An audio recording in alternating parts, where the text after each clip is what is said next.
Bienvenue à tous, on est ravis de vous retrouver pour ce nouveau numéro de Life is Smart, le premier rendez-vous télévisuel dédié au business du divertissement. Vous connaissez forcément les invités qui sont sur ce plateau, mais vous ne savez pas forcément comment ils gèrent l'entreprise derrière leur succès. C'est la question qu'on pose ici et c'est la question qu'on va leur poser.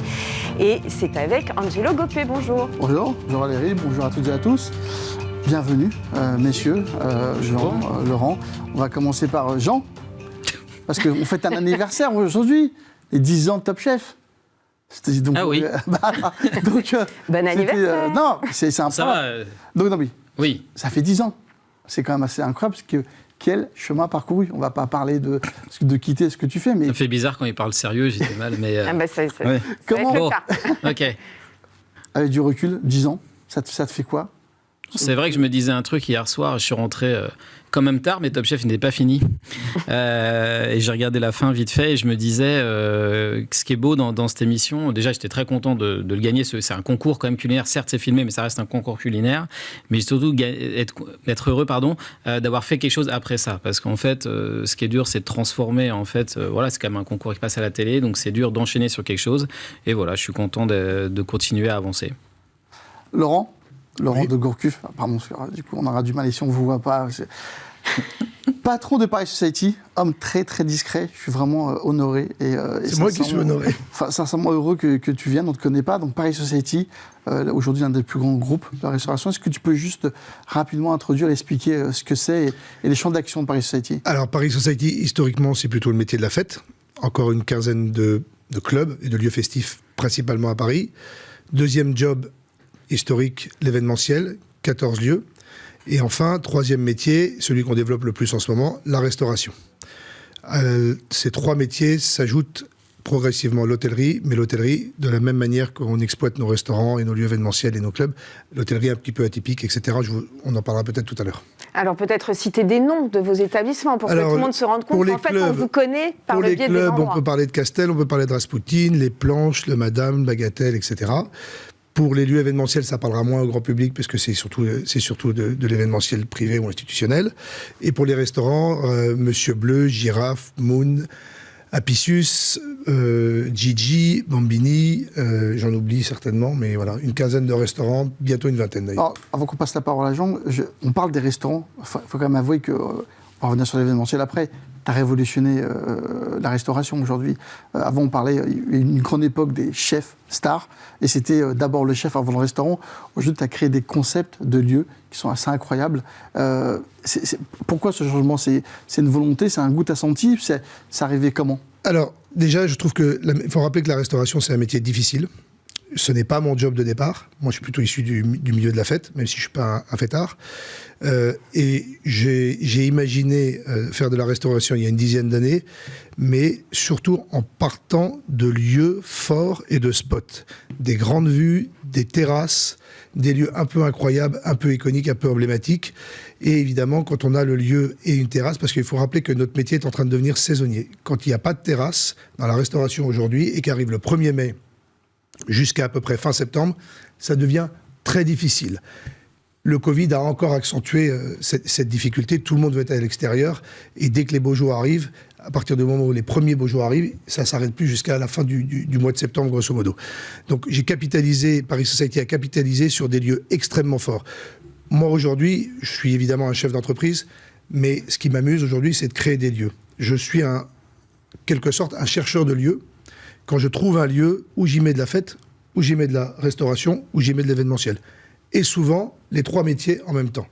Mais c'est vrai que, encore une fois, c'est un métier très difficile et j'estime que la qualité d'un lieu ou du lieu fait déjà 50% du job. Ce qui ne veut pas dire que les autres 50% ne sont pas importants, mais quand il y a la moitié du boulot qui est fait, on peut se concentrer sur l'autre moitié, à savoir la décoration, le service, l'ambiance, etc. Donc, Paris Society, c'est quoi? C'est une collection de lieux, de restaurants bien sûr, tous différents. On n'a pas de synergie. À chaque fois qu'on commence un projet en restauration, on recommence à zéro. Il n'y a aucune carte qui se ressemble dans aucune de nos maisons. Avec quand même en filigrane et en fil conducteur, l'amour des toits terrasses et des rooftops. Bien sûr, l'amour des terrasses principalement, des toits également. Pas facile de trouver parce qu'on est surtout à Paris, mais rappelons que l'architecture haussmannienne ne s'y prête pas exactement. Ne s'y prête pas beaucoup. Sur une vingtaine de lieux dont je rêvais il y a à peu près 10 ans, On en aura bientôt chez Paris Saint-Denis peut-être 15 ou 16, on ne les aura jamais tous, mais on arrive un peu au bout du Monopoly. Alors justement, là, on part de lui, on revient à l'essentiel de la restauration avec les chefs. Jean, toi, ça a été... tu viens d'ouvrir aujourd'hui le restaurant du Palace. Un rêve après des années. Avant de reparler du restaurant et de ce que tu as mis dedans, parce que je pense que le concept est assez intéressant, est-ce que tu peux nous raconter l'histoire du Plaza et toi? Parce que les gens ne la connaissent pas, mais je pense que c'était une histoire qui était quand même écrite depuis un moment, et je pense que c'est important dans l'esprit des gens de dire que quand on rêve à quelque chose et qu'on s'en donne les moyens, on peut réussir. Oui, c'est vrai que c'est une longue histoire. Moi, j'ai souvent rêvé de ce palace. Moi, je suis un enfant de banlieue parisienne et de Bretagne. Donc, c'est vrai que quand je suis petit, que je passe avec mes parents à du Montaigne, qu'on regarde le Plaza avec ses fleurs rouges et de ça fait un peu rêver. Et j'ai eu la chance, quand j'ai ouvert mon restaurant à 22 ans, un petit truc du destin, le directeur général du Plaza, François Delay, qui est toujours le même d'ailleurs, il mangeait en terrasse et ma maman lui a renversé un verre de vin rouge sur la chemise. Et voilà, c'était gênance absolue. Et il m'a donné sa carte, maman me l'a amené en cuisine. Et en fait, je vois marqué, patron, Plaza, Meurice, Bel Air, tout ça. Je dis mince. Et j'ai décidé de lui écrire un petit mot, de lui offrir un livre. Pour l'anecdote, un livre sur l'histoire des maisons closes à Paris. Mais un beau livre, un livre sympa. Tu l'as d'ailleurs. Non, mais un beau livre en moumoute, quoi. Et il m'a dit, trop marrant votre livre. On déjeune ensemble. Et c'était à 20 ans. On est devenus, entre guillemets, amis. On s'est souvent recroisés, tout ça. Et moi, j'ai toujours suivi l'évolution du Plaza avec ce chef incroyable, Alain Ducasse, qui était en place. Et j'ai souvent mangé. Et dans un coin de ma tête, je me disais toujours que peut-être un jour, je serais le chef. Enfin, voilà, j'en rêvais. Et maintenant, j'y suis. Et j'ai même du mal à réaliser parfois parce que, voilà... tu me connais, hein, je me balade dans les coulisses, et parfois je me demande si c'est vraiment moi, mais c'est moi. Et pour revenir, l'arrivée au Plaza, c'est pour expliquer aux gens aussi, ça vous a demandé du travail. C'est-à-dire que vous avez dû proposer un projet vraiment argumenté, 200 pages, qu'est-ce qu'on va faire, etc. C'est-à-dire que là, on vous voit évidemment à la cuisine, chef, etc. Mais derrière, il y a un vrai travail de mise en place, quoi. Pour le coup, il n'y avait rien qui était fait. Il y a 1 an, par exemple, je ne savais pas du tout. Angelo, qui m'aide, a suivi ça.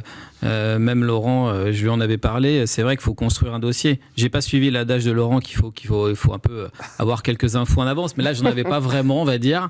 Mais j'étais confiant. En fait, je la sentais bien, cette histoire, même si je savais qu'il y avait d'autres chefs dessus. Mais concrètement, on vous demande quoi dans ce dossier? Parce que c'est un dossier d'environ, entre 200 et 300 pages en anglais, avec il y a des chiffres, il y a un projet, il y a une histoire. En fait, je pense que l'ADN d'un projet, c'est qu'est-ce qu'on veut raconter dans un lieu. Au même titre que Laurent, il disait, il gagne un lieu. Et il disait, par exemple, si moi, je connais un peu, on a déjà gagné certaines choses ensemble, comme Roland-Garros, etc. Quand on raconte une histoire, qu'on fait vibrer les gens, au-delà des chiffres, je pense que les gens se projettent dans notre histoire et se disent, c'est cette histoire que je veux pour ce lieu. Et le Plaza, finalement, c'est un lieu auquel je voulais raconter une histoire française, une histoire historique, une histoire de patrimoine, d'authenticité. Et je pense que ça matchait parfaitement avec ce que voulait la direction. C'est aussi un alignement des planètes, toutes ces histoires. Mais est-ce que je peux en parler justement? Parce que là, on parle d'un concept, on n'est pas sur une terrasse, on est dans un hôtel. Et tu as créé aujourd'hui, dans l'hôtel et dans le restaurant, un concept où tu es revenu aux sources de ce que doit être aujourd'hui pour toi la gastronomie. C'est ce que je ressentais sur ce moment-là et dans ce lieu-là. Je dirais que si demain, on prend un lieu à Tokyo, à Dubaï ou je sais pas où, c'est pas la même chose qu'on veut raconter. Là, pour moi, on est en plein cœur de l'avenue Montaigne. Je sentais que c'était l'ADN qu'il fallait raconter dans un palace. Mais si on prend un lieu de Laurent ou un autre lieu, je pense que c'était pas forcément la même histoire. Mais là, ça matchait bien. Je trouve la cuisine française a été un peu trop... est magnifiquement utilisée dans plein de bistrots, dans plein de brasseries, tout ça. Mais j'avais envie de revenir à ces valeurs sur un palace. Un palace, c'est aussi l'image d'une ville. C'est aussi un touriste étranger qui va venir dans notre ville, qui se dit j'ai envie de manger une grande cuisine française, où c'est qui va actuellement. J'avais envie de créer cette envie au Plaza Athénée. Pour revenir à ma question, combien il y a de métiers derrière le terme de chef en fait? Parce qu'en faisant le dossier, le manager, évidemment la cuisine, même la créativité. Non, combien de métiers vous devez faire pour occuper les postes que vous occupez aujourd'hui? Mais les 2 filles qui travaillent avec moi, qui sont juste à côté, elles disent qu'on est 20 à l'intérieur de moi. Donc je ne sais pas s'il y a 20 métiers. En tout cas, il y a le métier de cuisinier qui reste la base. En vrai, je pense qu'on occupe au moins 50% du temps. C'est-à-dire que le métier de cuisinier, c'est création des plats, fédérer tout le monde autour de soi dans les équipes, goûter aussi, se projeter dans qu'est-ce que c'est qu'un plat au moment où il arrive sur table. C'est jamais la même expérience quand on le mange en cuisine que quand on le mange dans la salle. Ensuite, il y a beaucoup de métiers de management finalement parce qu'il faut gérer. Et là, on se rejoint, comme disait Laurent, la restauration, c'est un métier très difficile avec où on drive d'un seul coup 100, 150 de ce mois au Plaza Athénée, 500 personnes. On drive beaucoup de monde d'un seul coup. Donc, faut gérer les égos, les envies, les gens qui ont envie de monter, les gens qui... Voilà, faut juger toutes les susceptibilités, pardon. Et après, bah oui, il y a tout à gérer, les réseaux sociaux, l'organisation, les partenaires, l'image, voilà, c'est plein de choses. Vous n'êtes presque pas assez d'être 20 en vous-même, ouais, c'est ça. 20, c'est... Non, c'est beaucoup de choses. Après, j'ai la chance d'être avec des gens autour de moi qui sont... hyper bienveillants. Moi, je suis pas trop... peut-être je suis un peu dans mon couloir. Laurent disait la jalousie, c'est vrai que tout est compliqué aussi dans le métier. C'est très... parisien, mais je suis plutôt moi je suis plutôt dans je me sens tellement heureux dans tout ce que je vis qu'en fait toutes les choses qui m'atteignent pas vraiment finalement. Alors avant qu'on fasse un petit break, Laurent, une petite question. On est, comme il a dit, un très parisien au départ, et là tu commences à aller en dehors de Paris. Il y a eu Saint-Tropez cet été, il y a Val d'Isère, donc c'est vraiment un développement national. Ou c'est toujours pareil, toujours les spots, comme tu l'as dit? C'est, encore une fois, des spots, oui, parce que, encore une fois, les spots incroyables, avec des terrasses ou des vues, ou les deux, avec des rooftops à Paris, on arrive un petit peu au bout. On a la chance chez Paris Society d'en avoir pris beaucoup. Aujourd'hui, on va développer les marques qu'on a installées dans ces lieux forts, marques fortes parce que dans des lieux forts, on va les développer, effectivement, dans un premier temps, en province. En province, là où nos clients vont. C'est les stations balnéaires, ça peut être Saint-Tropez, ça peut être Megève. On est à Marseille, on va bientôt aller à Lyon, etc. Dans un troisième temps, on va aller développer ces marques à l'étranger. Mais encore une fois, on va arrêter de créer des marques, puisque après, il faut quand même les développer. C'est dur parce que quand on ouvre un nouveau restaurant à Paris, on repart vraiment à zéro. Nouvelle déco, nouveau concept culinaire, enfin, tout est nouveau. Et surtout, rien ne doit trop se ressembler. Parce que le but de ce qu'on raconte dans Paris Society, c'est qu'un étranger, ou même un Parisien, qui veut faire sa semaine dans des restaurants différents, il peut aller chez Paris Society chaque soir, et chaque soir, il aura une expérience différente. C'est ça qu'on essaie de vendre aujourd'hui, et c'est ça qui fonctionne. On est effectivement à Saint-Tropez, on a développé cette marque qui s'appelle donc Gigi, qu'on a ouvert à en lieu et place de l'ancienne Maison Blanche, à côté de chez Jean, avenue Montaigne, qu'on vient d'ouvrir à Val d'Isère, à 2600 mètres d'altitude, dans l'hôtel le plus haut d'Europe, et qu'on ouvre à Megève l'année prochaine. On est en train de signer un endroit extraordinaire à Dubaï pour développer Gigi aussi. On va développer la nouvelle marque qu'on vient d'ouvrir qui s'appelle Maison Russe, qu'on a ouvert à Paris cette année. On va la dupliquer l'année prochaine à Saint-Tropez et probablement aussi à Maison Russe à Londres. On vient d'ouvrir aussi un restaurant à Londres qui s'appelle Louis. Et là, pour le coup, c'est la première fois qu'on ouvre d'abord une marque à l'étranger et on va l'importer, on cherche un lieu pour l'importer à Paris. Mais on va bientôt avoir en restauration une quinzaine, peut-être bientôt une vingtaine de marques. Ça va probablement s'arrêter là. Et après, l'idée, c'est vraiment de développer ces marques. Alors donc, tu vas focaliser sur une ou deux marques. C'est vraiment d'en développer plusieurs. Oui, c'est développer ces 15 marques-là. Par exemple, à Lyon, on développe la marque Coco, parce qu'on est dans un bâtiment historique, comme les Cocos à l'Opéra Garnier. Donc, on va développer un Coco à Lyon. À Saint-Tropez, il se trouve qu'on est tombé sur une villa classée dans le centre de Saint-Tropez avec un jardin incroyable. Cette villa, on peut raconter l'histoire de la maison, et donc de la Maison Russe qu'on a ouvert à Paris dans un hôtel particulier. Donc, ça va être Maison Russe à Saint-Tropez. On s'adapte en fonction des spots. Moi, je ne me dis jamais, ah tiens, je vais aller ouvrir un restaurant oriental, par exemple. Je trouve un lieu, et en fonction du lieu, et ce qu'il offre, et ce qu'il permet, on va développer un concept et une marque. Et peut-être pas forcément la restauration, ça peut être le festif, etc. Mais d'abord, on part des lieux. Comme je le disais tout à l'heure, c'est un métier difficile, vraiment difficile. Donc quand on part déjà avec un lieu qui est un lieu fort et avec beaucoup d'atouts, ça nous permet quand même d'aller développer tout le reste qui est aussi important. Donc justement, on va parler un peu plus avant tout à l'heure de ce qui est l'hospitalité, puisque finalement vos deux métiers représentent ça. Mais d'abord, on avait des petites questions à vous poser, si possible répondre du tac au tac, un peu dardard, un peu rapide, avec spontanéité. Et puis si vous voulez partir en live, c'est avec plaisir.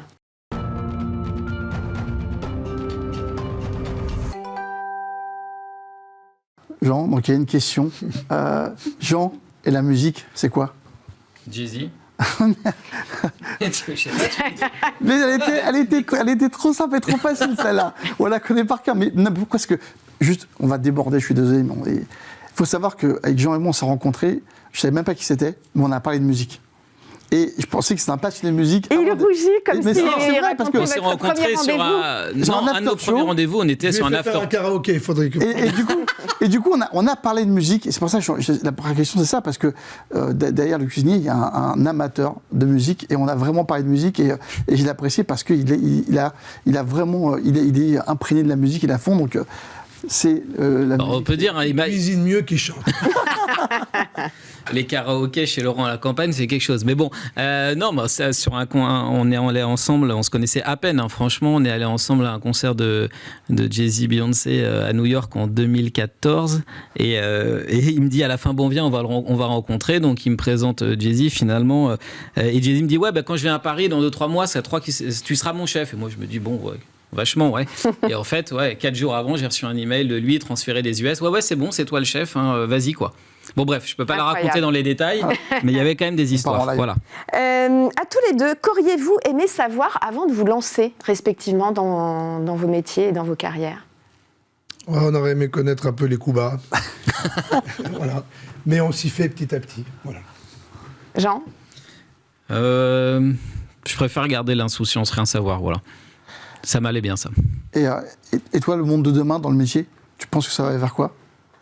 Je pense que le monde de demain, ça va aller forcément vers plus de bio, plus de responsabilité. C'est évident, mais le métier ne va pas changer foncièrement.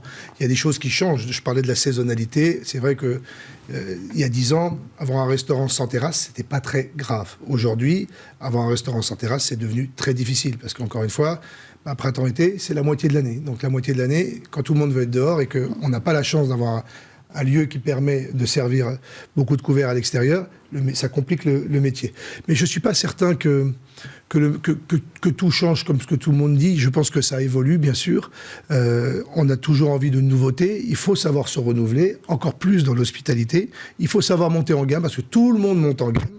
Mais en réalité, l'arrivée des émissions comme Top Chef ou les autres, ont appris, finalement, ont rendu les gens encore plus exigeants, parce qu'ils se renseignent, parce qu'ils connaissent un peu plus.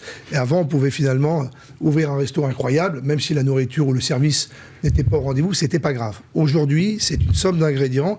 Si on en rate un, voire deux, tout s'arrête. Ça va, encore une fois, des arts de la table, à la décoration, à la tenue du personnel, à l'ambiance musicale, aux odeurs, enfin tout ce qui va. C'est un restaurant réussi aujourd'hui, c'est un nombre d'ingrédients qui fait que c'est vraiment une somme de ces ingrédients qui fait que le lieu est un succès ou pas. Laurent, il a bien compris le concept de tac au tac sur la question, je trouve. Merci Jean, parce que je me le disais dans ma tête. Du coup, Jean, alors toi, du tac au tac, si demain tu as un conseil à donner à un jeune qui va se lancer dans la cuisine, c'est quoi le conseil ? Bon, la cuisine, il faut qu'il soit passionné, sinon ça marche pas. Autant l'hospitalité de ça, voilà, mais cuisine, tu rentres tous les soirs à minuit chez toi, tu travailles le soir de l'anniversaire de ta copine, laisse tomber, il faut être passionné, et je dirais, authenticité, ça marche bien, il faut vraiment raconter ce qu'on a dans les tripes. Alors du coup, on revient aux questions, puisqu'on enchaîne là-dessus. Comment tu vis tout ça aujourd'hui ? C'est toujours tac au tac, là, ou pas ? Non, on peut répondre un peu plus. Tu peux prendre ton temps. Comment tu arrives à vivre tout ça, 50 milliards de projets, 50 milliards de vies, 15 fuseaux horaires comment tu arrives à gérer tout ça, tu vois, parce que dans ce que tu fais, quand même, ce qui est assez intéressant, c'est la création. C'est vraiment ce côté de un dîner, c'est une création, un projet, c'est une création, c'est jamais redondant. Comment ça fourmille dans ta tête et comment tu arrives à gérer tout ça ? Je pense que déjà j'ai mes racines bretonnes auxquelles j'essaye de retourner le plus souvent dans ma cabane. Je suis très mais ça va être prétentieux, mais je dirais que je suis efficace. C'est-à-dire, si je sais, moi, chaque minute vraiment compte. Si je sais que j'ai 10 minutes, je peux me poser calmement, prendre un thé ou un café, réfléchir, me dire c'est ce sujet. Et en fait, chaque moment est un moment créatif. Je suis rarement dans un moment où je pense à rien, je regarde un film, je regarde une connerie à la télé. Je suis rarement dans ces moments-là. Je suis plutôt dans un truc... tout le temps en train d'essayer d'être curieux, de lire un livre, d'être dans cette énergie, de m'entourer d'artistes, de m'entourer de choses. Et de manière, la création, c'est pas le moment où parfois tu es dans ton bain, tu es dans ta douche, tu es dans la voiture, tu es dans un truc et de seul coup tu as une idée qui tombe. Mais ce qui est dur, c'est quand c'est forcé, je trouve. Quand d'un seul coup, finalement, on sait qu'il faut pondre 15 plats pour une carte et qu'il faut dérouler les machins, c'est le moment le plus dur de la création. Voilà. Mais sinon, je m'en sors, je suis entouré aussi d'équipes. Hein. C'est quand même pas un métier solitaire, hein, la restauration. Laurent, il peut témoigner. C'est un métier où tu es dépendant de tellement de personnes, tellement de gens que si tu n'es pas entouré... Et Laurent me le dit souvent, même toi, tu me dis, Angelo, il faut être entouré, il faut avoir les bonnes personnes. Le choix que tu fais des personnes autour de toi, c'est ça qui est déterminant dans si tu y arrives ou pas. Hein. Laurent de Gourcuff, la prochaine étape aussi de Paris Society, ça sera l'hôtellerie, l'abbaye des Vaux-de-Cernay, qui ouvrira l'hiver prochain. Pourquoi ce projet-là, d'envergure, énorme domaine, 100 hectares. Oui, c'est ça. Écoutez, premier constat, autour de Londres, il y a environ 45 hôtels dits de campagne, à moins d'1 heure de Londres, pour les gens qui n'ont pas de maison de campagne, pas parce qu'ils ne peuvent pas s'en acheter, mais parce qu'ils n'ont tout simplement pas envie. Et c'est une organisation de maison de campagne. Et autour de Paris, à moins d'1 heure de Paris, on en compte sur les doigts d'une main, c'est-à-dire 5. Dans 3 ans, on en a identifié une quinzaine qui arrivent, enfin. Et pareil que pour la restauration, il fallait qu'on trouve le spot. J'en ai visité, et moi, pas tout seul d'ailleurs, plus d'une centaine. Et je pense que si j'étais pas tombé sur l'abbaye des Vaux-de-Cernay, le projet pour Paris Society n'aurait pas vu le jour. Donc c'est effectivement 45 km de Paris, une abbaye cistercienne 13e siècle, 170 chambres, mais on n'aura jamais l'impression qu'il y a 170 chambres parce que c'est en plusieurs bâtiments qui ne se voient pas. Du sport, de la restauration, il y aura 4 restaurants. Une salle de jeu immense, paraît-il. Une immense salle de jeu, exactement. Et puis plein d'autres choses, plein d'autres activités, de la barque, de la pêche, etc. Donc voilà, c'est un hôtel de campagne pour nos clients Paris Society ou les clients étrangers qui ont envie de venir, qui veulent venir passer le week-end, mais même possiblement la journée, puisqu'à 45 km de Paris, on peut venir en taxi. C'est quand même pas long. Et c'est vraiment pour s'échapper 2 jours, 3 jours, une semaine de vacances, ou tout simplement venir déjeuner, bruncher et repartir le soir à Paris. C'est vraiment cette idée que le Covid a encore une fois accentuée, d'aller un peu, de fuir un peu la ville. Alors quand on le peut, là en l'occurrence ce serait surtout les week-ends et les vacances scolaires, mais vraiment de faire un lieu de vie à moins d'1 heure de Paris, parce qu'il y en a à 2 heures, 3 heures, mais c'est pas le même marché. Donc on remodélise Paris Society, puisqu'on parlait d'un tiers, un tiers, un tiers. Si on se lance aujourd'hui dans... Oui. On va redévelopper. À terme, on devrait arriver à un quart, parce que notre souhait, c'est de développer ce pôle hôtellerie, mais encore une fois, à partir de spots incroyables, de lieux vraiment de lieux emblématiques. On en communique un peu moins dessus, mais quand on a racheté l'abbaye des Vaux-de-Cernay, on a racheté la citadelle Vauban à Belle-Île-en-Mer, qui se trouve à l'entrée de Belle-Île. C'est une citadelle de Vauban historique qu'on a pu racheter, qui n'appartient donc pas à l'État, et qu'on transforme également en hôtel avec une centaine de chambres avec vue sur mer, avec du ressourcement et plein d'autres choses. Vous parliez justement du Covid et de cette période dont on sort un petit peu tous les deux. Vous êtes dans des secteurs qui ont été ultra impactés. Est-ce que pour vous, il y a un avant et un après, du moins dans l'appréhension de vos métiers et de ce que vous avez envie d'en faire plus tard ? Je dirais que oui, forcément. Les gens... Ça a remis les gens en cuisine d'ailleurs un peu. Il y avait toute cette période où finalement quand on a lancé la vente à emporter, etc. Ou même quand les gens ils commençaient à regarder des émissions de cuisine, ils se sont dit on va cuisiner à la maison. Donc je pense que ça a remis un peu d'authenticité et aussi d'achat de matières premières de qualité, tout ça. Après je dirais... C'est marrant parce que depuis que j'ai rouvert et depuis, je pense, c'est pareil pour toi, Laurent, finalement, le changement n'est pas monstrueux, je trouve. Finalement, dans l'attitude des gens, dans le plaisir. Oui, je trouve. En fait, on s'est rendu compte que le restaurant, à quel point, je pense, les gens étaient attachés à peut-être ce lien social au restaurant, de rencontrer des gens et ce côté, festif un peu dans un restaurant où on s'amuse, on mange très bien. Et c'est marrant, il y a un engouement. Je trouve au contraire, on aurait pu s'attendre. Non, mais c'est ça. Quand je dis qu'il n'y a pas eu de changement, si, il y a un changement radical. C'est que depuis que ça a réouvert, les restaurants n'ont jamais des amplis. Ouais. On en discutait l'autre jour, c'est assez invraisemblable. Les gens, ils ont d'abord été beaucoup plus au restaurant qu'au spectacle. On a pu le voir, les restaurants étaient... Et c'est encore plus vrai dans le festif. Ouais, et voilà. C'est-à-dire C'est-à-dire quand on a rouvert les boîtes de nuit, je vous rappelle qu'on nous on en a une quinzaine, donc on n'est pas un trop mauvais baromètre. Quand on a rouvert les clubs en juin dernier, on n'a jamais fait un taux de remplissage comme ça. On nous a coupé les jambes en décembre parce qu'on a refermé en décembre. Hier soir, c'était la réouverture des clubs, des boîtes de nuit. On était tellement plein, c'est-à-dire que C'était attendu, quoi. Bien sûr. Soulagement. Mais moi, je pensais que quand on ouvrirait en juin, ça allait s'essouffler. Juillet, août, septembre, octobre, plein. Mais quand je dis plein, c'était la nuit dans les années 80. Alors qu'avant le Covid, le festif, quand même, était plus difficile qu'avant. Juste une dernière question à Jean, parce qu'après on arrive à la fin malheureusement. Parce qu'on parlait des rêves et tout, et parce que quand Laurent il parle, il fait quand même rêver. Hein, ce qu'il fait, toi. Bah, sympa pour moi. Non, c'est pas ça, c'est que toi. Tu m'as donné envie d'aller. Non, mais toi, ton rêve, et je pense comment tu comptes le réaliser, comment tu projettes, c'est que un hôtel Jean Imbert, un concept hôtel Jean Imbert, un boutique hôtel Jean Imbert. Comment, où J'ai pas envie qu'il fasse l'hôtel Jean Imbert, parce que pour vous dire la vérité, je n'exclus pas, il n'ose pas le dire, je n'exclus pas de faire un jour un projet avec Jean Imbert, et notamment dans l'un de ses projets d'hôtel. Alors, Et à quel endroit? Je peux pas le dire pour l'instant. Et toi? Bon, c'est Non, bien je peux pas le engagé. dire non plus. Non, toi dans ta tête. Non, je serais heureux d'avoir Laurent comme partenaire pour faire quelque chose, mais oui. En fait, j'aime bien. Il y a quelque chose qui est fort dans ce que dit Laurent depuis le début, et ce que je ressens aussi, c'est les détails. Et créer un projet hôtelier, c'est mettre un peu qui on est dans une lampe de nuit, une serviette, un détail, un savon, tout cette masse de taille qu'on met dans la restauration, dans un art de la table déco. Moi, j'ai été toujours impressionné quand Paris Hospitality prenait des grands designers pour faire leur resto, et moi, j'adore. C'est ce qu'on a fait d'ailleurs au Plaza. Et voilà, mettre ça dans un hôtel, mettre toute mon énergie dedans. Le détail oui. est beaucoup plus important qu'avant. Les gens Ouais, se rendent compte des détails, ce qui n'était pas le cas il y a quelques La années. lumière, la musique, les odeurs, comme tu disais, c'est tellement important. Voilà. Messieurs, malheureusement, on va bientôt devoir se quitter, mais d'abord, la séquence imaginée par votre ami Angelo, jingle, et il vous explique tout.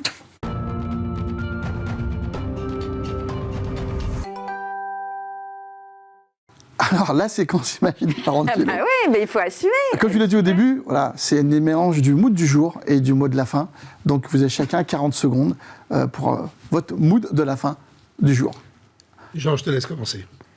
Une île flottante. C'est mon mood parce que j'en ai envie, j'ai pas pris de dessert. Donc non, je voulais vous raconter ça. C'est en ce moment on fait une petite île flottante qui me fait penser à ma grand-mère au Plaza, et on fait une crème anglaise avec 10 jaunes, 200 grammes de sucre, 1 litre de lait, beaucoup de vanille. On la met dans le fond et dessus on vient mettre les blancs. Montée en neige avec un tout petit peu de sucre. Elle gonfle à l'intérieur du pot en cuivre. Dessus, le caramel au beurre salé. Comme ça va, ça. Comme des petites stries. Ensuite, quelques petites amandes torréfiées, des noisettes caramélisées, des pistaches torréfiées. Et voilà. Et en fait, ce que j'aime bien, c'est quand on vient casser tout ça. Il y a la petite vanille qui remonte. Et voilà. Je sais pas si ça fait 40 secondes, mais voilà. Ah bah, en tout cas, c'est un délice. Laurent, dur. Voilà. Franchement, ça va être très dur. On pourrait presque croire qu'il est cuisinier. Mais moi, je dirais juste une vraie note d'optimisme quand je vois que hier soir, on a rouvert les clubs et les lieux festifs et que les gens... Alors hier, qui n'était pas vraiment hier, mais hier. on s'est compris. Oui. C'était hier soir. Ah oui, pardon. On a rouvert les lieux festifs, les jeunes étaient au rendez-vous, et je pense que ça ne va pas s'arrêter. J'espère juste, et vraiment, c'est très important qu'on ne referme plus, parce que le plus difficile dans nos métiers, c'est le up and down, et de ne plus fermer. Moi, je suis très optimiste pour la suite, et pour l'avenir de nos métiers, je suis aussi très, très optimiste. Optimiste, avec une belle île flottante. Que dire de plus? Merci beaucoup à tous les deux. Merci. Et c'est la fin de ce Life is Smart. Rendez-vous à retrouver, bien sûr, en replay sur Bismart et aussi sur bismart.fr. Merci Angelo. Merci Valérie. Merci à vous. Merci à vous deux. C'est gentil. Merci, bravo, merci.